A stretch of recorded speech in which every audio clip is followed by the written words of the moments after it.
You back to Daniel's story. Governments from around the world negotiated for his release, but to no avail. The days Daniel spent behind bars soon turned into weeks, and the Iranians were getting ready to put him on trial. God began to challenge me with his love for our enemies.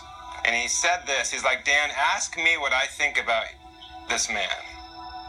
And he asked me the question about the man who was my interrogator, the man who beat me, the man who seemed to hate me the most.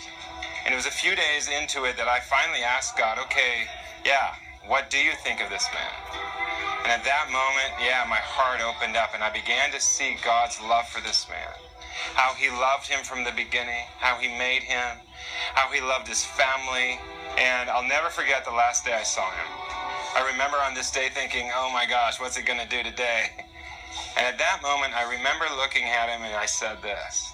I said, sir, if I'm going to see you the rest of my life, every day, why don't we become friends?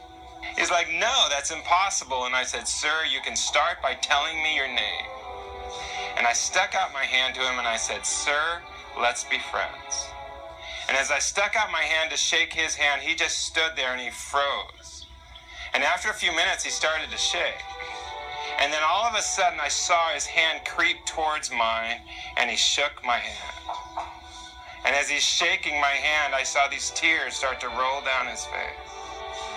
And for about 10 minutes, he just shook my hand, and tears streaming down his face. And he finally looks at me, and he says this.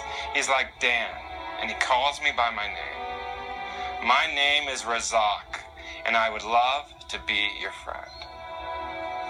And it caused me to see that there is no heart too hard for Jesus. That he can change the hardest heart. God taught me to love my enemy. I heard these guards talking about the foreigners, me and my friend. They're Christians, they follow Jesus. And another one was said, oh, these foreigners, they knew they could have problems when they came here, but they have purpose. They've got a reason to live and a reason to die. And that's what I want. And I heard 3 of these men say, today we are going to follow Jesus. We are going to follow the way. And if that was part of the reason why God allowed me down there, so be it. And just like, those guards in prison, I long for people to know today how good Jesus is, that he can rescue us in the midst of pain, in the midst of our shame, our brokenness. He wants to meet us, and that he is good no matter what we're going through, and that he loves us. I found out indirectly that I was under 2 death sentences, one for being a missionary, one for being a spy. And again, in that prison, I heard executions, quite regularly. And it was my moment in a courtroom. I stood on the stand, hundreds of people in the room, video cameras, judges. And then came the question. Tell us today, sir, why? Why did you come to Iran? Something rose up within me, the power of God.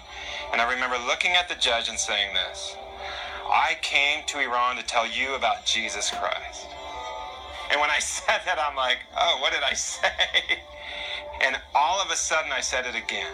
And then I said it again. And then something started to grow in my heart. And for about 20 minutes, I just preached the gospel. And I told everyone in that courtroom, and I told everyone who could hear me, all about who Jesus is, all about how much he loved them. All of a sudden, I realized something. I am free. I am free. So what if they kill me? My life is bought by the blood of Jesus. My home is in heaven, and no one can take that away. And I realized that in the midst of death itself, God gave me the grace to stand up and speak the truth. And in doing so, it brought freedom in my heart, knowing that this life isn't it.